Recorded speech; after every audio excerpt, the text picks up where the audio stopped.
Lines, Usad 6 dito para sa Puwersa Studio sa Sampaloc, Manila. Magiging naman para sa susunod na battle ngayong gabi. Shoutout kang Manila Hypebeast, linya-linya, Deto's Clothing, Delta Republic, Printing Nearly, Pray For Us, Underground Label Clothing. Ayan, maraming salamat sa mga sponsor natin. Yan, saluhin nyo, tayo. Tatamaan mo na ulo. Yun, umpisa na natin. Sa kanan ko, magingay para kay Mick. Aking plumang, tila patalimang galaw. Paghawak ko ay pangsaksak sa balat kalabaw. Tako'y dugo, bawat patak totoo. At ang paglapat ng letra ay tagos sa bungo. Sa kaliwa ko, magingay para kay Lax Hartis. Mga tinaya ko marami na, kasama pati pato walang natira. Parang makina sa paghalabira, lahat ipupusta. Basta tangi mahalaga, umabante pa, walang mahika. Kasi pag ang talento lang ang lagi bit-bit, gagawin ang lahat ko para mantra. Ayun, panalo si Mick ng Toscoy. Pinili niya mauna. First round para kay Mick, Usad 6. First round. Yo! Ang hip-hop para sa tao, tama? Yeah. Sa pa mas malakas ang hip-hop para sa tao, tama? Yeah. Pero hindi lahat ng tao para sa hip-hop. Ito'y pag-uuli lang ng nangyari. Tamang nangyari at nayari na kunun. Ito'y pagtalisod, pagbagsak ng nag-aastang kampyon. Yung huling kampyon ko na tinalo, ayun, di na nanalo.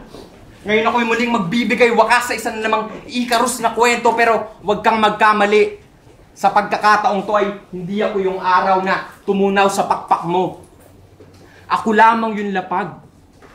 Yung lapag sa lagapak at sapak sa pagbagsak mo na lasing ka ng pagkakataong umahon. Magtatatlong taon ka nang nagmamaoy. Hoy!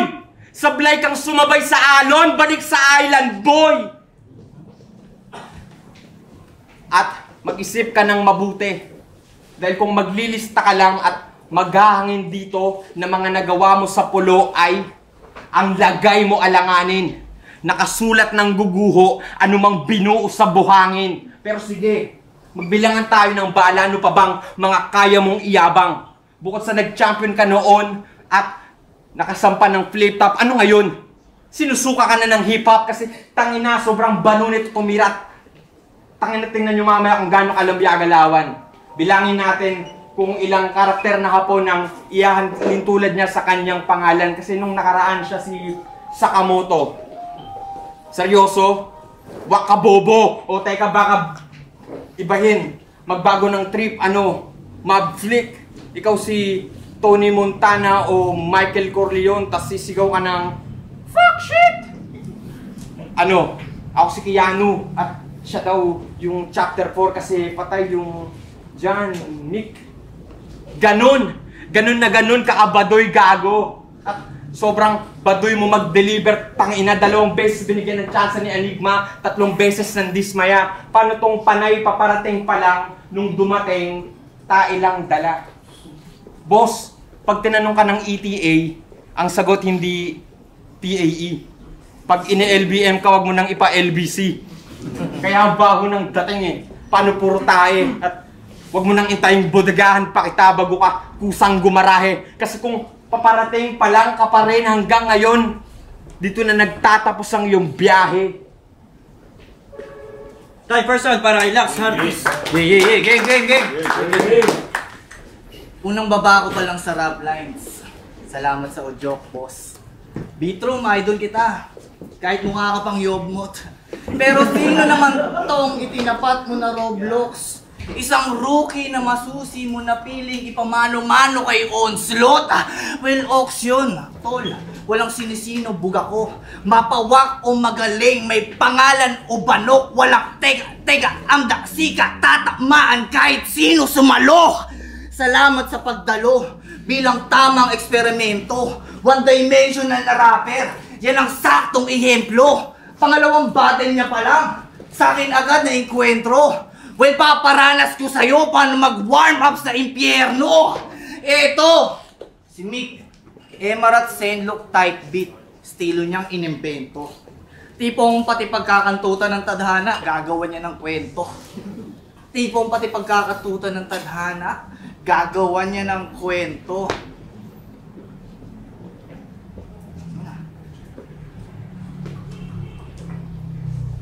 Tipong pati pagkakantutan ng tadhana, gagawan ng kwento para kunyari malagim yung dating ng mga sinulat niyang berso. Pues ngayon walang engkanto, aswang, sundo, pero patay ka sa elemento. Damo yung bungo mo, dala ko swinging bat, iyahabalos dyan sa ulo. Pati eyeballs mo madidispatch. Walang awang kakawawain, wawasakin. Walang awang kakawawain, wawasakin ng... Walang awang kakawawain, wawasakin ng mapitpit na to. Nang mapitpit na to, pati bangkay mo hahatawin, pipinuhin hanggang yung mik-mik abo. Hanggang yung mik-mik abo. Putang ina mo, weirdo. Ang weird mo. Mukha kang Mormon sa panay katok, si Jesus papakilala raw sa'yo. Tang ina nito parang timang, katangahan mo sagad. Di kasi porkit lobat ka, lalim-laliman ka agad. Sobrang weird mo. Bad trip na nawiwirdohan na si Emar, kakagaya mo. Tang ina, di ka pa rin sumusuko. Tama na kakaganyan mo, huy. Magcha-champion na si Penduko.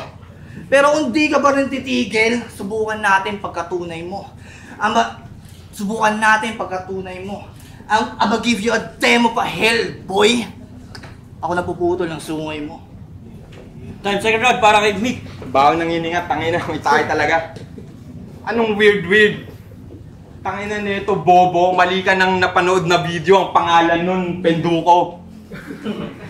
Hoy, Penduko, isa ka pang baduy. Tangina mo, second-rate industriyang walang sarili na produkto. Sobrang wak ng politika mo, wag ka nang bumoka. Nung nakaraang eleksyon ng kinampanya mo yung kurakot na Bersosa at nakakadiri kang umarte parang Estrada at Villanueva, pero mahilig ka rin magpinta, di ba? Ang trip ko naman mag-vandal. Bawat guhit at linya ay literatura. Medium ko malamig na bakal at dugo mo ang pintura. Sabog! Sabog! Sabog yung utak talsikan at sobrang kalat. Laman loob in abstract parang obrang Jackson Pollock at idolo mo si Picasso. Sige, disfigurado yung mukha mo. Mukha ka lang matalas kasi mukha mo puro kanto. Payag ka ba? Payag ka na. Pabigain natin, baka umayos pa. Yung itsura mo, tanga na sobrang pangit talaga. Tas banlag pa mo. Kaya pala sobrang sipag maghanap ng angles. Tagos kaluluwa. Ako easy lang eh, titingin lang ako dyan sa yung tanga! Lahat ng sinabi mo, imbento.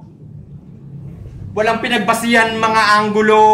Bagsak kang arkitekto at di na paray konekta sa nangyayaring sakuna. Di pa man nakuha, palpak nga yung disenyo. At dapat ka nang umuwi, hindi ka nababagay rito. Dapat ka nang umuwi, hindi ka nababagay rito. Sa dinayo mo na liga, tong poster boy ay posterize at dinayuhan niya pang liga. Joker ang puta, gaya-gaya. Round 2. Dahil wala akong maisip na intro, pag-usapan na lang natin kung gaano ka-weirdo. Kasi sabi niya sa huling laban niya, pagtatatagain kita sa dibdib, pagkakakalasin yung tadyang. Damn, pagkakakalasin yung tadyang. Tanginang gabi yung mga bit-bit mo. Pagkakakalasin mo yung tadyang, pues sa mga sasabihin ko, tatagan mo yung dibdib mo. Tatagan mo yung dibdib mo. Tangina naman, Mick, grabe ka na. Pinagsasabi, nakakatanga. Nakapunta lang ng Maynila, rapper na siya. Kasi kung di ba naman tanga, pinangalan sa sarili, Mick, pukin ang ina, tunog hilik ng mama niya. Kasi di ba, halatang taga-probinsya, mukhang halatang Jejemon niyang bitch. Ito ay laban ng probinsyano sa batang Quiapong bumabalagbag ng pulis. Kasi di ba, taga-probinsya ka? Di ba? Ba taga-probinsya ka? Wala kang magagago dito, boy. Tawag nila sa lugar nila, downtown. Paano puro mongoloid? Bago makapag-aral, Aakyat pa yan ng bundok. Sobrang gangsta, bago pumasok, maliligo muna sa suntok. Kaya ganyan kabato-bato, pinapakita niyang muka. Kaya ganyan kabato-bato, pinapakita niyang muka. Ito, nag-chok din ako ah. Kaya ganyan kabato-bato, pinapakita niyang muka.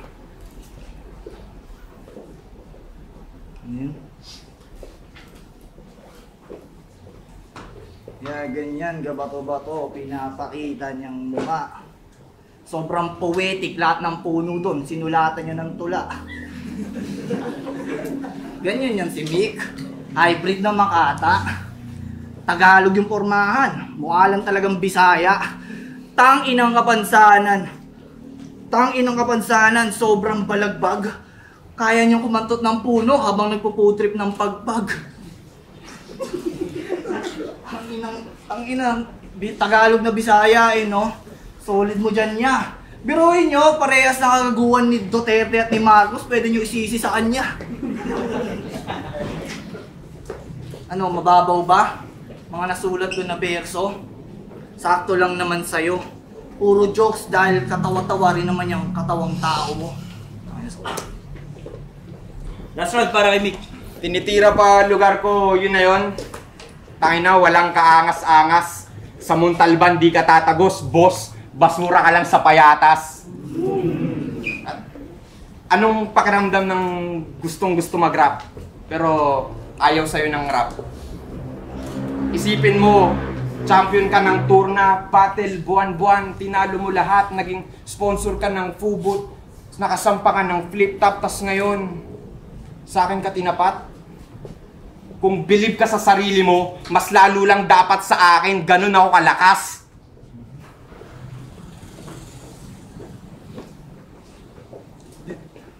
At kung nasilip mo, mag-amok ka kay Vitrum kung nasilip mo yung modus. Yung pagtagos mo sa eksena, hindi pa ba obvious? Winawalang kwenta ko mga champion at sunod na motus. Ano Vit? Gina? Hassle ba? Yung mga aarte kasi itong mga maarte sa TF, tong mga iniimbita? Dito na lang. O sige, Blitzen, pagtapos ng tour na, tatalunin din kita. O bakit hindi? Para isahan na lang. HHC Royal Rumble, isa lang na yan. Ako laban sa lahat, lahat yan walang palag. Sino ba yung pipe na mataba? O yung shark na praning? Yung kairang hilaw pa? Kontra daluyong na badeng? Huwag mo nang idama yung isa tol, alam mo na yon. Ibang ulo pinatitigas, bakit sa pantalon? O ikaw yun, Lian de Lima. Tangina mo kung sa tingin mo ako yung tipong di nagpapangalan. Pagiging sinungaling at kamanyakan dapat lang ng publiko malaman. Di ba? Yan din ang iyong gusto. Kasi sa kasikatan ka naganid. At ululindi ka harang, pareho lang kayong sexual harasser ni Balakid.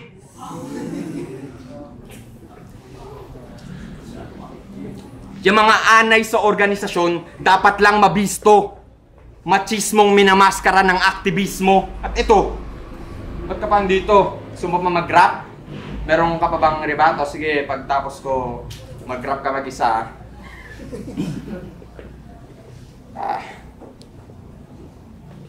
At nung di ka nga kasi nababagay rito, dapat umuwi ka na lang, di ka nababagay rito. Nung 21 sa Menjola, walang bakas kahit ng yung anino. At fuck you sa nagsasabi ng walang hip-hop sa Menjola.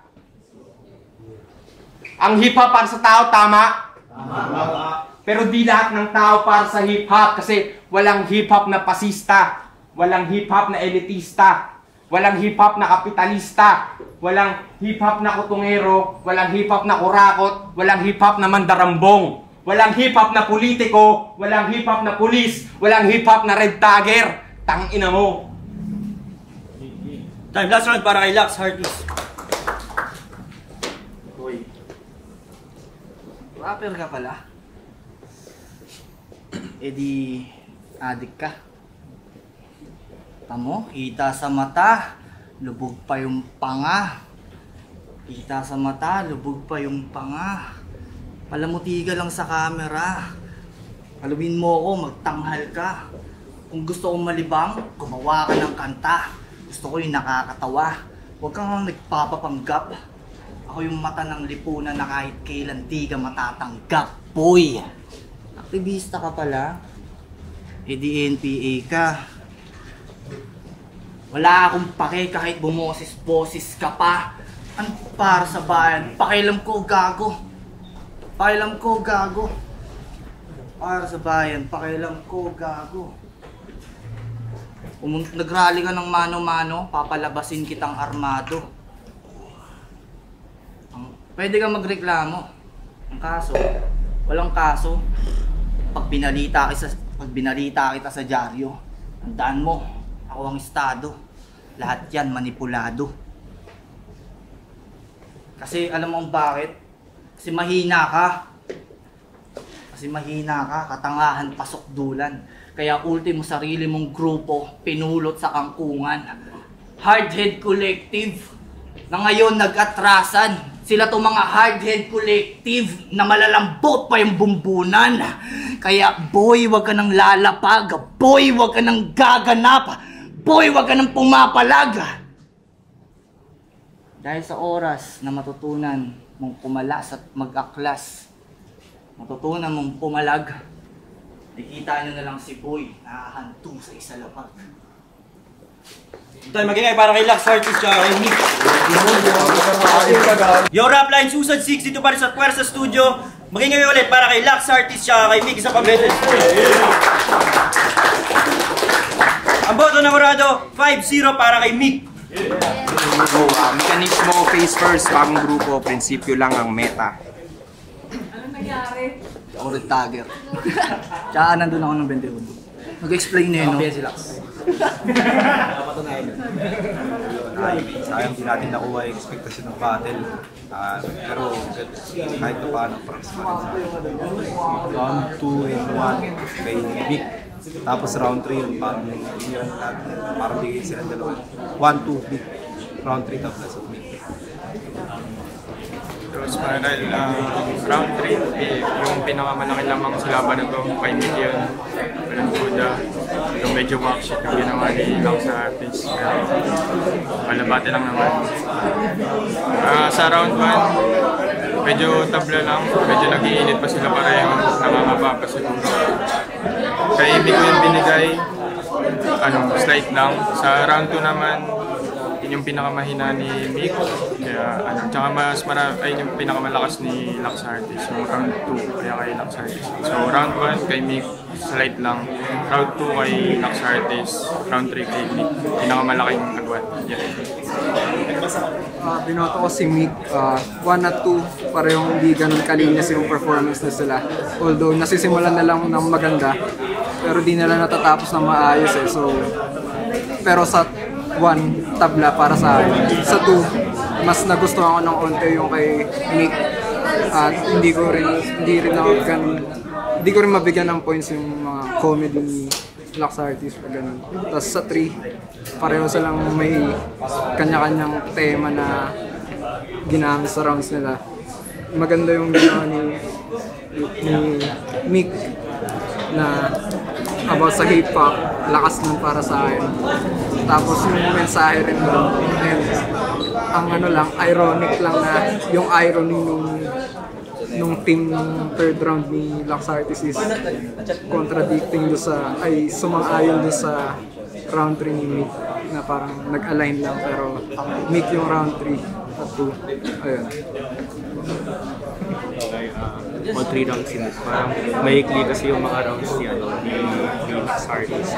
Tapos mas gusto ko rin kasi yung make nung 1. Parang sa round 1, pinaka-ticket siguro.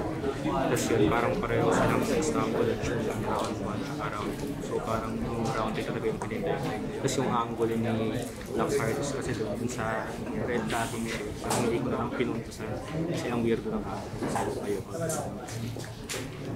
Side press ka akin, binoto ko si Mick round 1, although dikit yun kasi ang ganda ng opener ni Lux Artist doon, kaso nga lang nag-choke siya ng malagitnaan, so binigay ko yun kay Mick. Round 2 kay Mick pa rin, Although pareho silang may choke doon, mas malinis kumpara kay Lux Artis yung performance nila. And round 3, siguro bibigay ko na lang siya ng slight edge kay Lux Artis.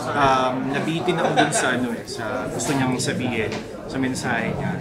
Hindi ko alam kung meron pa bang mas magandang ending doon.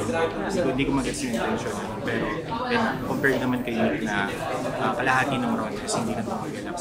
Pero ayun,